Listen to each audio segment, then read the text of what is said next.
Happy Friday, monsters! We are thrilled to have you here with us on this last Friday before Halloween. Thanks for spending your spooky season with MurderMurder.news. If you're just finding us now, allow us to introduce ourselves. I'm Angelina, and I'm here with my sinister sister, Aurora. How's it going? Good. I am as high as can be on pumpkin spice lattes, decaffeinated. Oh, great. That's a good place to be. I'm more caffeinated, but it's later where you are. So. Well, we are still accepting pledges to our true crime cult. It's easier than ever to join our blossoming true crime community. Just pop over to patreon.com/MurderMurder.news and sign up for just a few bucks a month. Your support helps us keep the true crime lights on, and to show you how much we appreciate it, we'll give you your own fancy title like Grandmaster of Goats, a shout out on our show, and your very own bit of murder merch. You also have exclusive access to our regular Patreon-only content. This month, we're digging into the history of the Annabelle doll, who you might know from the movies of the Conjuring franchise. In honor of Halloween, we're taking a spooky sidestep from our usual true crime content to creep you all out and get you in the festive mood. Our patrons can find that special episode this Sunday, the 31st, on our Patreon page. Now, before we get into our story, we want to address a pretty heavy but important subject. Some specific trigger warnings for this episode include strangulation, shooting, and domestic violence. If any of these are particularly sensitive subjects for you, you may want to skip this one and listen to one of our other episodes instead. So this past week, Angelina and I lost a good friend to domestic violence. And this is still really raw for me to talk about, so I'm really sorry, bear with me. But I think it's really important to talk about because Jenni was not only a good friend of mine, but she's also been such a support system for MurderMurder.news. And I'm also hoping that in sharing her story, if you or someone you love is in a relationship where you've seen red flags and are with someone who has ever made you afraid for your safety or your well-being, that this might be the time for you to get out safely. I met Jenni Robertson about 15 years ago, and as many of you may or may not know, I used to have a software company, and it was doing well enough at the time that we needed help with customer service. So I interviewed Jenni for the role. She was 22 at the time, and we didn't have an office because we were still so small, so we just met up at a Starbucks, which was definitely, I would find out later, her happy place. She loved Starbucks. She loved coffee. And I interviewed quite a few people, but Jenni really blew me away with how sharp, organized, mature, and grounded she was. And I felt guilty hiring her at the time because I knew the job was kind of beneath her and that she was capable of doing really big things. And we worked together for the next 10 years, and I was definitely right about that. Like, she was the company. She moved up to the role of COO during her time with us. And even after her time with the company, we had plans to start our own business together and had some various ideas throughout the years together. And at the company, she hired, trained, and managed everyone with her army of coffee label makers and Post-its. Like, she just was that girl. So we really grew together, and she kept me on task the best she could. And my life would have taken a very different path without her and her amazing organization. And she's one of those people that you just didn't see as being overwhelmed or depressed. Like, she didn't procrastinate, and she always had a plan. She always had a smile on her face. Like, she was just always so motivated. It was almost sickening. It was amazing. And she really loved holidays. She loved throwing parties and loved decorating and making everything cute. She was an avid reader, loved dogs, and had a beautiful home in South Austin by the time I think she was 25 or 26. So she was just really together. Wow. Yeah, super amazing. I can't even imagine. And it was funny being in this situation where I was the boss and she was my employee, and she had this house and I'm just living in this dump of an apartment, which I still do to this day. She was really amazing and just always had her stuff together. And so with all this, I always knew how much she wanted to be a mom. It was something she was really focused on. And she had her son, James, 7 years ago, just 7 years ago, as of this week on October 27th. And I still remember holding James for the first time when he came home from the hospital. He was just so little, and I didn't quite understand how babies work. And I still don't to this day. And so I had let her know that I was kind of worried about how to hold his head. And she just patiently showed me how to cradle him. And she put him in my arms looking very nervous, rightfully so, that I might harm this tiny little thing she had just made. So there's no one that met Jenni that wouldn't have said she lived for James, her son. She was a great mom. She had so much energy for him, whether it was sewing his extravagant Halloween costume or setting up a mini water park in their backyard. And I've never seen Jenni be anything but patient and kind to everyone. And she was the kind of mom we all wish we had, especially if we don't. So eventually I did bow out of my company because of issues with my business partner, and Jenni left at the same time for the same reason. I moved away from Austin, and Jenni and I have always stayed in touch. We always talked about starting another company together, like I mentioned. And when I told her about my idea for Murder.news, she was so supportive. And she actually set up monthly meetings with Angelina and I, because she knows that I'm the kind of person who comes up with all these ideas for plans and businesses, but then I never actually do them. Thank you, depression.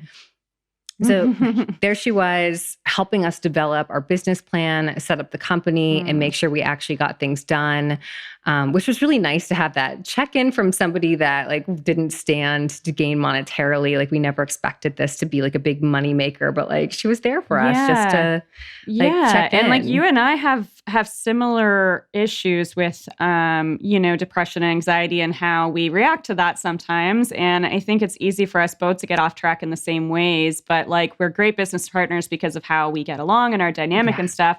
But I think she was really like that extra piece that held us properly together as we were getting off the ground, which we you can couldn't do have done this. it without her. Like absolutely. Like those, like it was bi-weekly check-ins for a while and then monthly check-ins. Like it was really helpful for us. I know it meant a lot to me. Definitely. And like also you were somebody she had just met. Like she had just met you like through this thing that we were creating. And she was like, well, of course I'll help you. But like so friendly, so open, like instant, like friend vibes. Like it was great. It was nice. Right. So as we mentioned, unfortunately, this was a domestic violence situation. So I do want to talk a little bit about her personal life, just in case this does help anybody else who might be going through something similar. But Jenni had married her husband, Darius, when they were just out of high school. So she had already been married to him for a couple years when I first met him. And I saw him quite a few times throughout the years between company parties and just at her house. We didn't really have an office space. So we'd often, like I would go to work out of her house or we'd work at a coffee shop together. And if I'm being honest, I never really liked him for her. And I can't say that's because I got bad vibes from him. And I admittedly, like, I don't often like my friends' partners because I'm incredibly protective of my friends and I just want the absolute best for them. And like, it just didn't feel like the best fit for my dynamic, which is not something I would have said to her or like, hurt her feelings. But I always had this feeling that he didn't appreciate her. And she was clearly the one in the relationship making things happen. Like we've already described her as being this great badass. She's the one that had the good job. She's the one that was always like keeping their house clean and it was immaculately cleaned. Like I don't know how this woman pulled off all these things. And talking to some of her other friends about that fact, because like I mentioned, sometimes I'm just too hard on people. Others have mentioned to me that they had a feeling Darius resented Jenni. But I do want to say as someone in their marriage, like I don't know that to be a fact. I just really want to hope that Jenni did feel loved because she deserved to feel loved by him. Yeah. But throughout the years, myself and others have heard Jenni mention that she was considering leaving him. And it never seemed that serious to me. And I never had the idea that Darius was abusing Jenni or James. Like that was never something that was brought to my attention. It just kind of felt like maybe she knew that, like, their marriage wasn't quite working. Like she wasn't getting what she needed from it. Mm-hmm. And in the past weekend, I've been talking to other friends of Jenni and trying to make sense of how this could have happened and how we got here. And I do know that Jenni had told others that Darius had rage issues. And a friend of ours who was actually an employee at our company had once been at her house when Darius just snapped and strangled her. Like he just ran up and put his hands around her neck. And according to Jenni, he had always had rage issues. But in the past couple of years, he had had a motorcycle accident that left him with a traumatic brain injury. And supposedly that rage got worse. That's not the first time we've heard that story. Unfortunately not. And it escalated. Watch out for that. Yeah. So it did escalate to the point that Darius shot Jenni and James and then himself in their home in Austin, Texas, last week. And we all found out after friends and family hadn't heard from Jenni. It's not like her to not have responded to text or answer her phone. Like I mentioned, like she's always there for everybody. So a wellness check was done, I believe, last Monday. And the police found the three of them inside. And Jenni was just 36 at the time, and little James was 6 years old with his 7th birthday just a week away this coming week. So I've been struggling to understand like what life really was like for my friend behind closed doors, wondering what myself or anyone else close to her could have done to stop this. I've been struggling with just how much of Jenni's story that I should share because it's hard for me to talk about it and it still doesn't seem real. It doesn't quite feel like my story to share. Like I've been talking to friends about it this past week and it feels so personal. But in talking to all those friends and dealing with all of us having feelings of guilt and loss, it made me realize how important it is that we do talk about abuse and to know that this could happen to you or someone you love and completely unexpectedly like this in a situation where you didn't really know what was happening. Yeah, you absolutely noticed that. I mean, it makes you think about doing a true crime podcast and just the whole content that we deal with on a regular basis. And it makes you reflect and remember why you do it. And and that's exactly why we have to talk about this today as well. Right. And in talking to you about it, one thing that you had mentioned was the strangling, choking incident. And you had pointed out that that's a very dangerous sign. Yeah. And I want to preface this with, like, if you're being verbally or physically abused in any way, I encourage you to make a safety plan and leave. Like, you don't have to have this as your sign that it's that bad. Right. And if you're feeling uncomfortable in any way, you should get out if you can. And we will be posting information on how to make a safety plan in the show notes in case that is something that you feel you should do. But if you or someone you know has a partner that has ever choked them, the chance that abuse could turn into murder or attempted murder absolutely skyrockets. And it's a big indicator for predicting a future homicide, with an estimate 2/3 of people who are murdered by partners having reported being choked prior to their murder. So it's very serious. It's something to take very seriously. It's not something that you can ignore or make excuses for. And it might seem easy to make an excuse for your partner if they've had something like Darius had, like a head injury, or maybe it's not happening all the time. But just because it's not their fault or it's not necessarily who they were born as, it's not true to their character, it doesn't mean it's not a serious threat to you. It's still a serious thing to be taken seriously. It has to be taken seriously. And we do have a really good friend of ours that's a neuropsychologist that I spoke with this past weekend. Like, again, just trying to process what could I have done, and weighing my guilt and all of my emotions. And I asked her, because I know that head injuries are something she specializes in, and how it can lead to a situation like this. Is this the explanation for rage? Is this something that is treatable? Is this something is there something he could have done, or one of us could have seen this and advised him to do? And basically what she said is that all it can do is exacerbate a problem that already exists. So if somebody doesn't have rage issues prior to a head injury, it's probably shouldn't not going come to out of bring it nowhere. out. Like that's not how it's probably going to happen for them. And she also mentioned that it is treatable, like to an extent that if somebody realizes this is a new thing for them, that they can work on controlling their emotions in therapy. So it is something to work on. But if they're like content to hide it, or they're trying to hide it and it's not something they want to work on, like that's probably when it's the scariest. So, so like if you're somebody listening to this and there's an ugly part of yourself you don't like just know that there is an option for you to get help too, that it is something that you can possibly work on to control. So, so after hearing about Darius having choked someone before and seeing that choking is also a big part of our story that we're about to present today, it just seems like it's something for us to talk about, that it's really important. And we'll kind of get into that more later. But Angelina, I wanted to give you an opportunity to talk about Jenni as well. I know that she's somebody that you know too. So if you had any memories you wanted to share, I wanted to open that up as well. Just again, like I said, Jenni often helped keep us on track when MurderMurder.news was in its early stages and we were just starting out. She was so dedicated to MMN and had such a positive but realistic outlook that it really just strengthened our faith in ourselves and in our project at that time, which was, a crucial point of our development. So, I appreciate her so much. And she had such a radiant, sparkling personality that you would never have guessed that she was struggling so much within her relationship. The stigma around domestic violence and abusive relationships makes things incredibly complicated. Most don't want to admit that they've let someone disrespect them so much as to get physically violent and will go to great lengths to pretend that everything's okay. Which honestly just sounds like a full-time job, like putting on a happy face every day and being there for your friends while you're struggling so much silently at home with no one to depend on. Like that's just, what a feat. It feels almost impossible to keep a trained eye on the relationships of all of our friends and loved ones and try to recognize the signs of abuse and intervene, especially when they're trying so hard to hide it.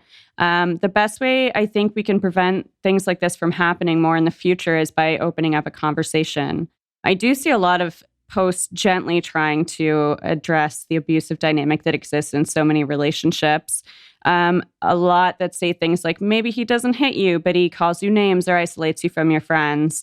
What gets overlooked in that conversation is that maybe he also hits you. And in no situation is that ever okay. Like you don't try to rationalize things to yourself by saying, well, it wasn't really a hit. It was just a push or a grab. Like it's not okay for your partner to get physical with you in any way. So let's not mince words. Like just like the whole vibe of just, threatening you or getting physical with you is terrible in any capacity. And another thing that I think is absent from the conversation is like specific points. Like a lot of people will rationalize problems in their relationships by saying, oh, it's normal for couples to fight. I'm here to tell you that what I would call like actual fighting is not normal or in any way okay. It's all right for you and your partner to disagree. It's okay if you get the cold shoulder sometimes, or if one of you is feeling grumpy and is a little short. It's not ever okay for your partner to call you names, to swear at you, or scream at you. If someone you love or live with ever crosses your boundaries or makes you feel small in any way, please reach out for help as soon as possible. The longer you let things slide, the more deeply enmeshed you become. To quote a post that I've seen making the rounds, if you've never been in an abusive relationship, please don't say you would never allow that to happen, because we too thought that. Right. And lastly, I would like to address the other side for a moment. If you feel an inexplicable rage towards your partner, if you've been having thoughts about hurting the people you love, please seek help for yourself. It's not normal to let your anger manifest physically or to project those feelings onto someone that you love or share a home with. There is help for you, too, and you won't be villainized just for sharing that you're struggling before something bad happens. Don't let things get out of hand. If you're worried you can't control your temper or respect your partner's boundaries, don't keep it to yourself. Okay, so here I do want to mention a number of resources for our listeners. For Canadians, endingviolencecanada.org has a list of resources grouped by province, including crisis centers, hotlines, shelters, and more. In the USA, the National Domestic Violence Hotline is available online at thehotline.org. You can also call 1-800-799-SAFE or text START to 88788. You can also visit the National Coalition Against Domestic Violence resources page at ncadv.org/resources. There, you'll find specific resources for victims of all genders and life stages and for any type of abuse that you might be experiencing. If you're in the UK, you can call the National Domestic Abuse Helpline at 0808 2000 247. And you can get info and connect to a number of resources via an organization called Refuge. You'll find their website at nationaldahelpline.org.uk. The Australian organization Reach Out has a great article on their website, au.reachout.org, which speaks on dealing with your own violent behavior. This isn't a recommendation strictly for Australian listeners. There is some info there that will be helpful to anyone in the world. Based in the US, the Center for Prevention of Abuse can be found at centerforpreventionofabuse.org, and they have help for abusers too. Mentalhelp.net has another informative article aimed at abusers, which we will link to in the show notes. Thehotline.org has a page for abusers as well, which we will also post a link to. In the UK, you can visit refuge.org.uk. There's a page there for abusers too. You'll find that link in our show notes. The UK organization called Respect aims to end domestic violence by, quote, leading the development of safe, effective work with perpetrators, male victims, and young people using violence and abuse. You can find them at respect.uk.net. Again, you'll find everything that I've just mentioned. All the web addresses and phone numbers will be in our show notes for this episode. So if you don't know where to start there. There's also a GoFundMe for Jenni's family because they will have to cover the cost of 2 funerals. So if you're at all able to go and pay any amount of money, that would be so helpful.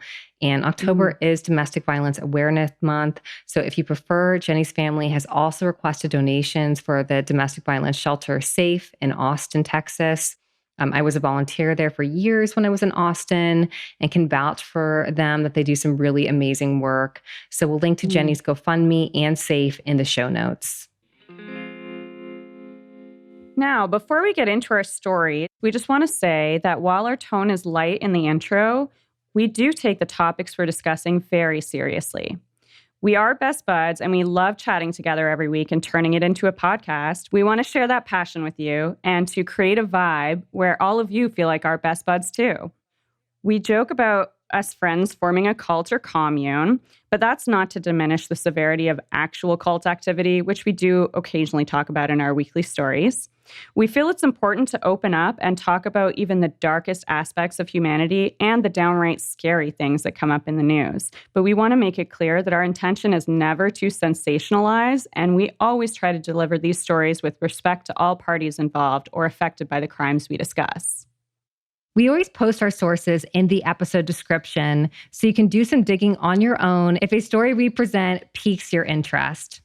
But you should know that if you ever feel we get it wrong, either in our tone or in the details of the case, we want to hear about it. We are more than happy to make a correction or give an update on a case we've discussed in previous episodes. So feel free to reach out to us at MurderMurder.news@gmail.com.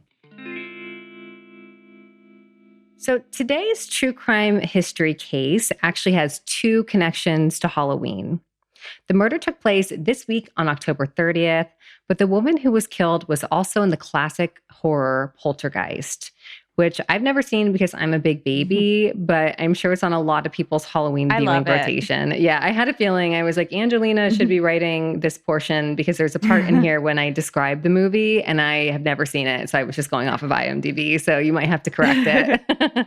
All right, I can do that. It's a classic. Right. So I am actually planning on watching it. I would really like to see it, especially after this research, because she seems so amazing in it and it sounds so good. But there's also... It's not that scary. I can warn you about the parts that you shouldn't watch. Yeah. Okay. Maybe I'll try it. Maybe we'll watch it together for our Halloween party on Sunday. Good idea. Good idea. So there's also one more connection to Halloween, which we'll get to a little later. We're going to talk about the murder of Dominique Dunne, who was strangled by her abusive husband, John Sweeney, on October 30th, 1982. And we're going to start off by giving a little bit of background about Dominique, because, we like to take a victim first standpoint. So Dominique was born in Santa Monica, California on November 23rd, 1959, and her parents were a pretty big deal. Her father, Dominick Dunne, who is now really well known in the true crime community, unfortunately due to her murder. So that's kind of how he made the switch to true crime writing. Got involved. Right. But he was also already famous during this time for being a writer, producer, and sometimes actor. He was buddies with stars like Elizabeth Taylor, and he was also a novelist. He famously covered the trials of O.J. Simpson and the Menendez brothers. Her mother, Ellen Griffin Dunne, who went by Lenny, was a ranching heiress from Arizona. And the fame didn't stop there, as her brother, Griffin Dunne, is also an actor. He was in Madonna's Who's That Girl, Search Party, This Is Us, Succession, and he was the teacher in My Girl, one of our favorite movies. And one last impressive connection to fame, she was also the niece of Joan Didion, who found fame in the 60s writing about the counterculture and life in Hollywood. She wrote for Vogue, and in 1991, she wrote an article calling into question the conviction of the Central Park Five. Dominique was the youngest child and had two older brothers. She obviously grew up very wealthy and went to school in Beverly Hills during her early years, and then bounced around to Taft High School in Connecticut and 1 year at Fountain Valley High School in Colorado. That all sounds like a pretty great childhood, but Dominique's parents did get a divorce when she was 11, and in 1975, when she was just 16, her mother, Lenny, was diagnosed with multiple sclerosis. So she did have a couple of challenges kind of in her earlier years. And after graduating from high school, she spent a year in Florence, Italy, learning Italian and studying art at the Michelangelo School and the British Institute. She moved back to LA after her year abroad and spent some time working as a translator at the Italian Trade Commission, which I think is so incredible because I've been trying to learn Spanish since I was like 5 years old and it just won't stick. And I can't imagine it's not easy. Like going to Italy for a year and now you're a translator. She must have been so sharp. She felt a pull to acting and next attended Milton Katselis's acting workshop. In 1979, at the age of just 20, she landed her first acting role in the made-for-TV movie Diary of a Teenage Hitchhiker. She started getting small roles in episodes of 80s TV shows like Family, Heart to Heart, and Fame. She also got a recurring role on the show Breaking Away and a couple of other made-for-TV movies. Dominique got a big break by landing a role in the very famous horror movie Poltergeist, produced by Steven Spielberg and released in 1982. For those of you who aren't into horror or just haven't gotten around to seeing it, Poltergeist follows a family in California that finds themselves being terrorized by poltergeist. The movie famously shows the family's youngest daughter, Carol Ann, sitting in front of the television with static while seemingly talking to it. Things start to go wrong around the house. Carol Ann is sucked into a portal in the closet, and things just go downhill from there. Dominique played the older sister, Dana, which instantly threw her into a place of recognition. Her dad, Dominic, wrote about fans stopping her in restaurants, calling out a famous line from Dominique in Poltergeist, "What's happening?" We do want to mention that there are rumors about a curse surrounding the movie Poltergeist that has affected many of the people involved in the making of the film. 4 cast members died shortly after the film's release, and some believe there's a curse on those involved in making the movie. Some believe the curse could have come from Spielberg deciding to use real human skeletons in a scene instead of fake ones because they were cheaper. Sounds like a terrible idea. How are real human skeletons cheaper than fake ones? I read about that and I kept meaning to look up how that could have even been an option in making. I don't think that's how things are today. How do you acquire them? Yeah. And now it's so cheap to make everything with plastic and so easy to make realistic. But I have no idea how that happened. But I read it from several different sources. So I do think that it's accurate that he did that. Well, I'm thinking of the scene. You know what scene it was if you did see the movie. And it does, even in my memories, look very realistic. So Oof. Not surprising. Yeah. All right. So back to Dominique. Her career was definitely just heating up, and she was landing more and more roles. She appeared in the season premiere of the show Chips, and in 1982, the TV movie The Shadow Riders with Tom Selleck and Sam Elliott, which I've never seen, but I do love Sam Elliott. She'd also been cast as Robin Maxwell in the 1983 miniseries V, which had begun filming right before her murder. She loved being an actress and was passionate about her career.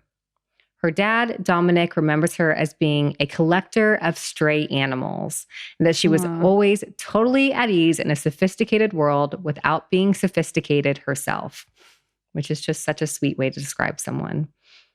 In the fall of 1981, when Dominique was 21, she met Chef John Sweeney at a party.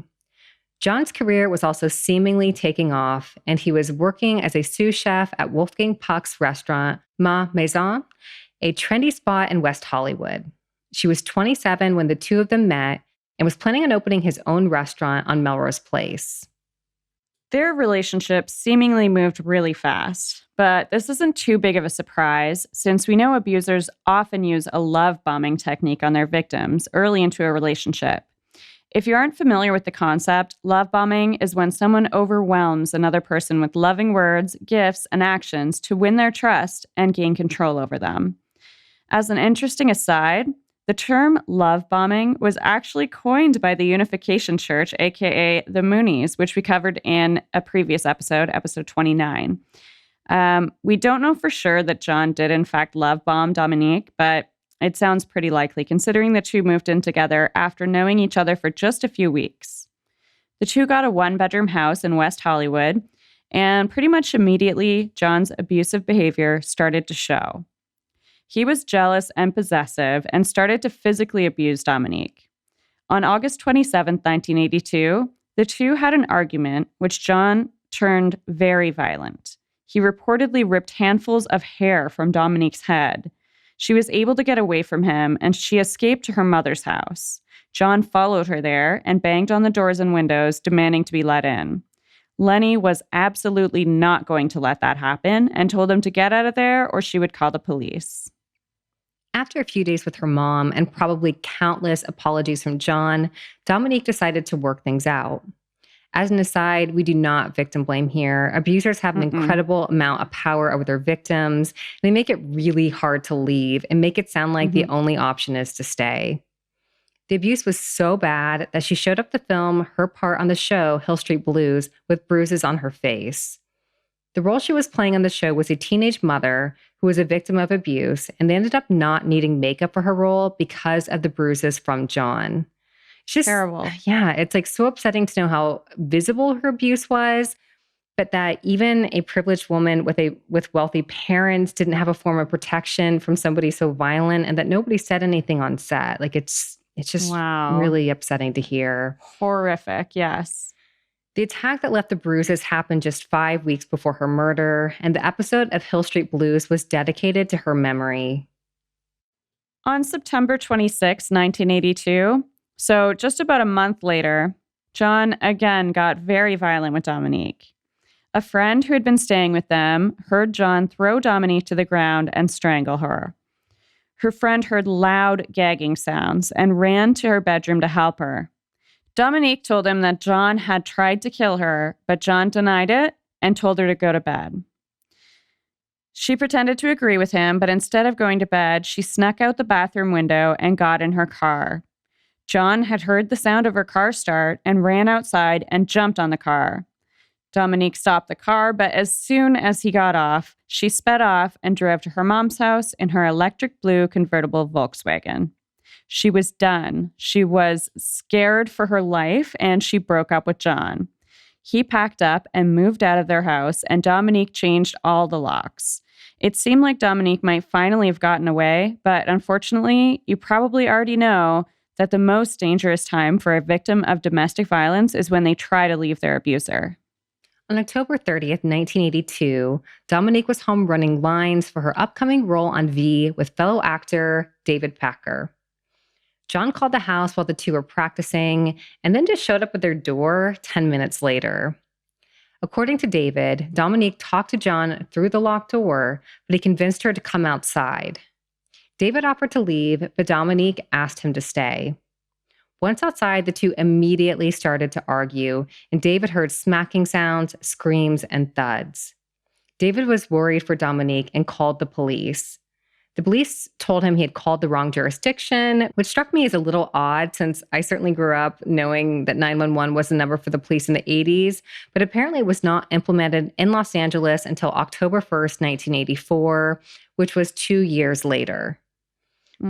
So that sucks. But David could not get through to the police and panicked. He called a friend and left a voicemail saying that if he was found dead, he'd been murdered by John. We know from the trial that John sat and strangled Dominique for 4 to 6 minutes as she struggled to hold on for life. That was not a quick act of rage. He strangled her for 4 to 6 minutes. David snuck out the back door of the house to go outside and confront John, and when he got outside, he found David on the ground, bent over Dominique. John yelled out to David to call the police, and when police arrived at the house, he told them, "I killed my girlfriend and I tried to kill myself." A few sources mentioned that John said he had tried to take pills and overdose on them, but we don't know if this actually happened or if he was just trying to get sympathy or where these pills were that he was supposedly trying to take. Dominique was taken to Cedars-Sinai Hospital and placed on life support. She never regained consciousness. Dominique's brain damage was so severe from lack of oxygen as a result of the strangulation that she was pretty quickly declared brain dead. Her family all rushed to LA to be by her side, but as Dominique described her, she was unrecognizable. Her long hair had been shaved from a surgery that attempted to relieve pressure on her brain. She was attached to tubes, keeping her alive after her heart had stopped. Her neck was bruised and her eyes remained open, blankly staring at the ceiling. She remained in a coma the entire time, never regaining consciousness. The family was told right away that there was no chance of her survival, but the hospital had to keep her on life support for a few days to verify that they had collected all of the tests and all of the evidence that would be needed for the trial. We recommend reading the incredibly powerful article written by Dominic for Vanity Fair, where he discussed his relationship with Dominique and what it was like getting a phone call from the police that your daughter is near death in a hospital. Plus, the aftermath of all the decisions that have to be made about funerals and trials, all while grieving and understanding that you don't get to see the person you love anymore. We've linked to the article in our sources below. Dominique was removed from life support on November 4th, 1982, just days before her 23rd birthday, and 5 days after she was strangled by John. Her family knew that even in death, she would still want to help save others, so her kidneys were used to save 2 patients at Cedars-Sinai, and her heart was sent to a patient in San Francisco. Since John had confessed to Dominique's murder at the scene, he was immediately arrested and charged with attempted murder. Once Dominique was taken off life support, those charges were dropped, and he was charged with first-degree murder and was later charged with assault and intent to do great bodily harm for the time he strangled her in their home on September 26th. No surprise, John pleaded not guilty to first-degree murder and denied that the incident on September 26th even happened. Wow. Yeah. His trial began in August of 1983.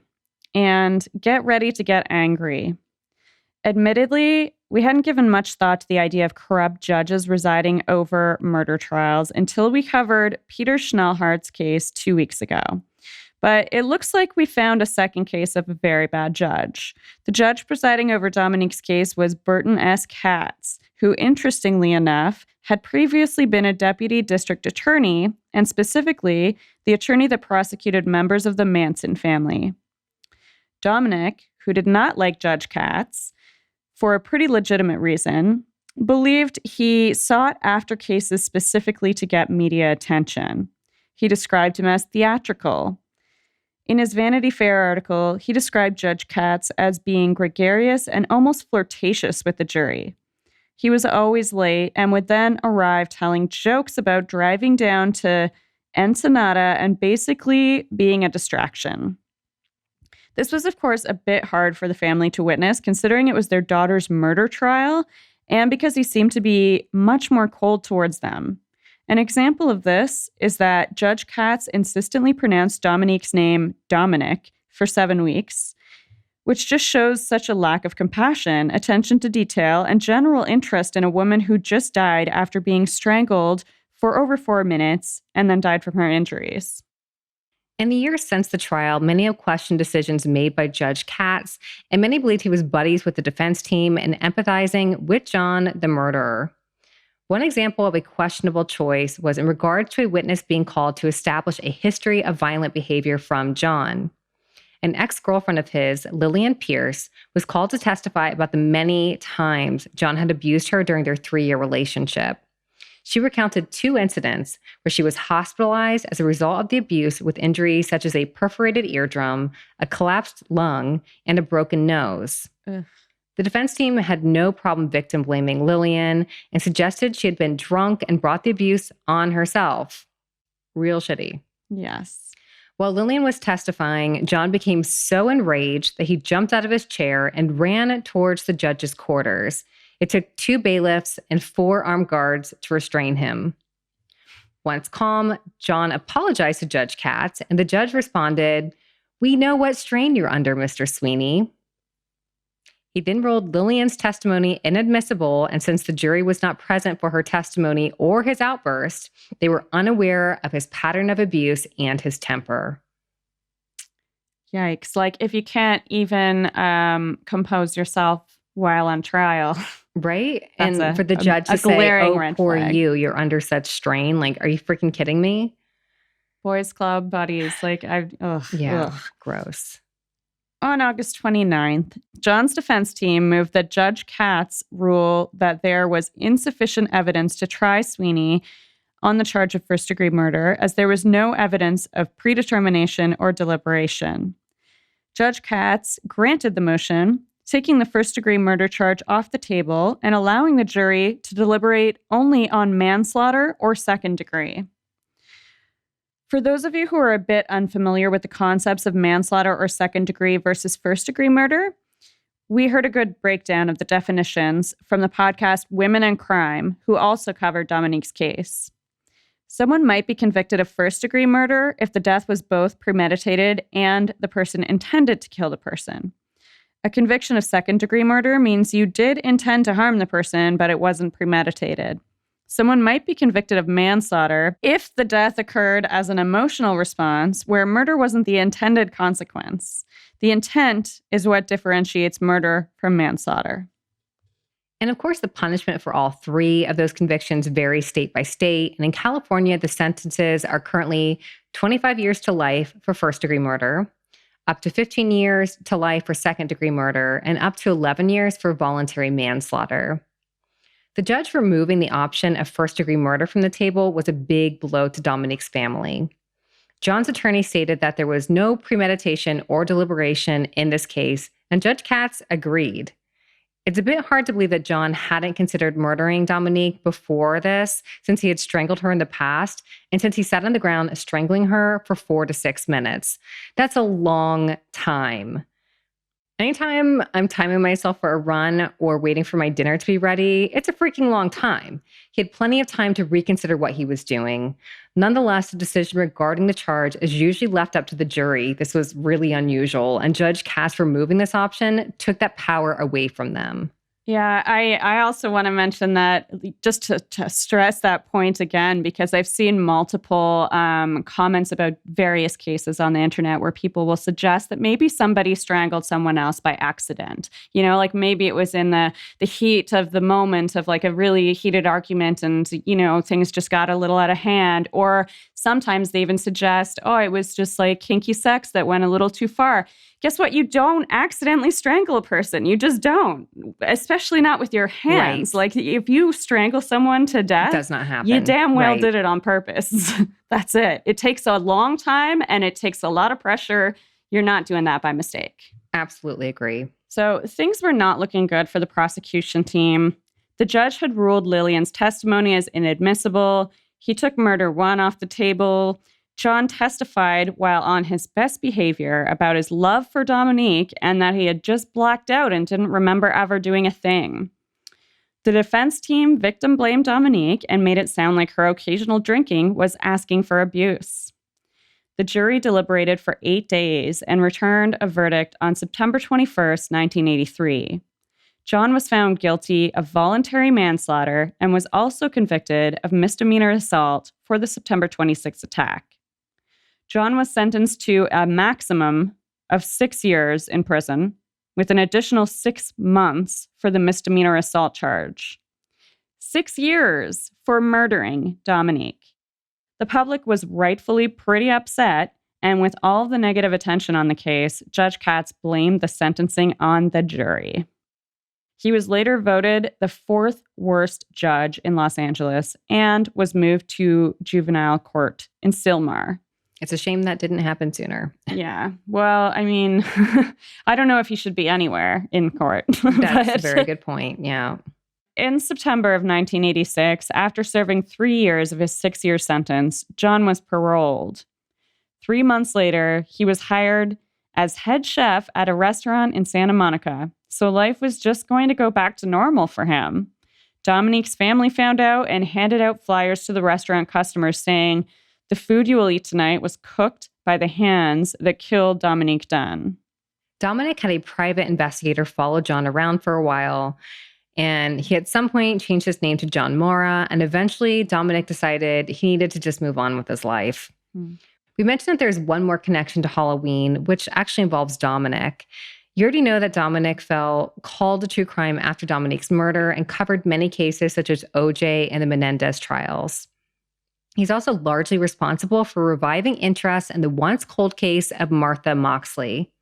Martha was murdered on Halloween night in Greenwich, Connecticut in 1975.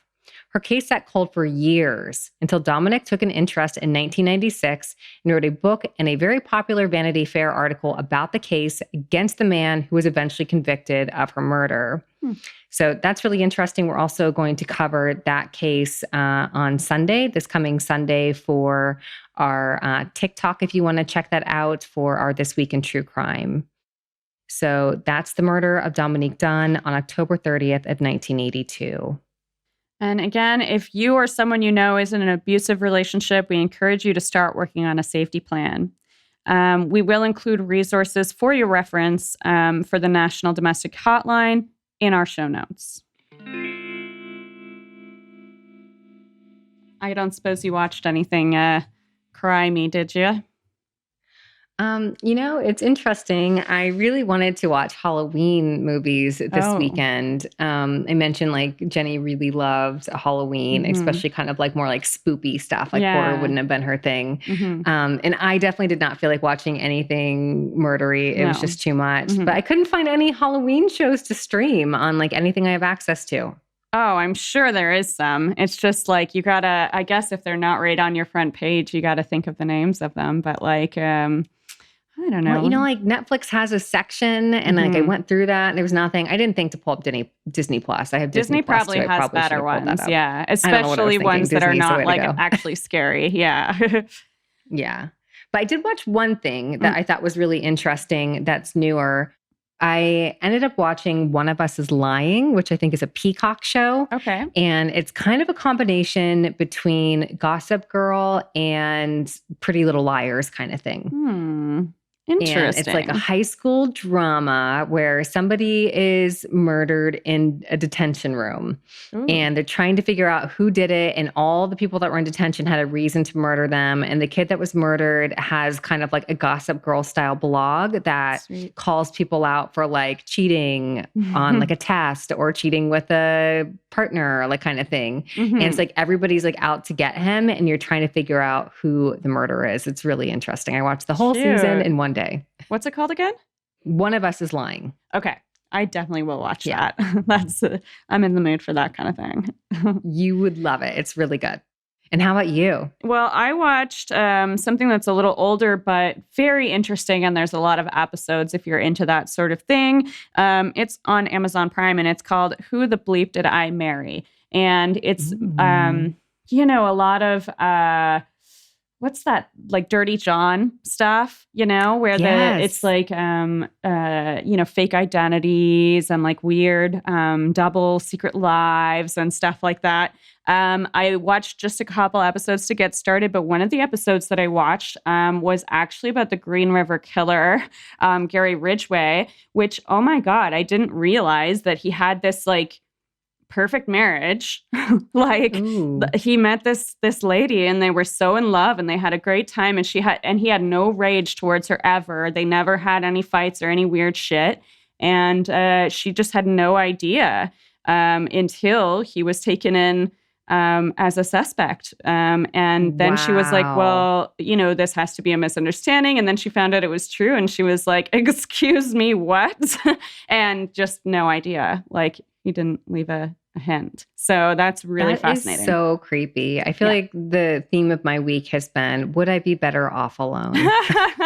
Anybody who's like bummed out about being single at this very moment, I don't know, take in this episode and think about it for a moment. Maybe it's not so bad. You are probably making the safest decision. Yeah, that's it. There's a lot of, it's really, it's depressing and sickening to think about how many instances of this kind of shit there are out there. Like, I mean, countless episodes of Who the Bleep Did I Marry? And then, people we know and cases that we report on and like all the crossovers. It's just like, there's a lot of really unfortunate relationships and like horrible dynamics within. So that's scary. Ugh, so scary. All right, so I guess that's enough murder for 1 week. If you need more, make sure to bookmark MurderMurder.news to stay up to date with the latest breaking true crime news stories all week, every week. And don't forget to follow us on Instagram at MurderMurder.news, on Twitter at MurderNews, and on TikTok at MurderMurder.news, where, as I mentioned, we'll be covering the murder of Martha Moxley on Halloween this week. And on Facebook, you can find our Facebook page by just looking up Murder News. And don't forget to also join our Facebook group, which will pop up when you search for Murder News. Our group members can look under the events tab to find all the info that you need to know about our Halloween party. Join us on Zoom on the 31st for an early party. There will be spooky stories, a costume contest, and more spooky activities to be announced. RSVP on Facebook. Have a great week and see you next Friday. Happy Halloween, friends. Happy Halloween. Bye.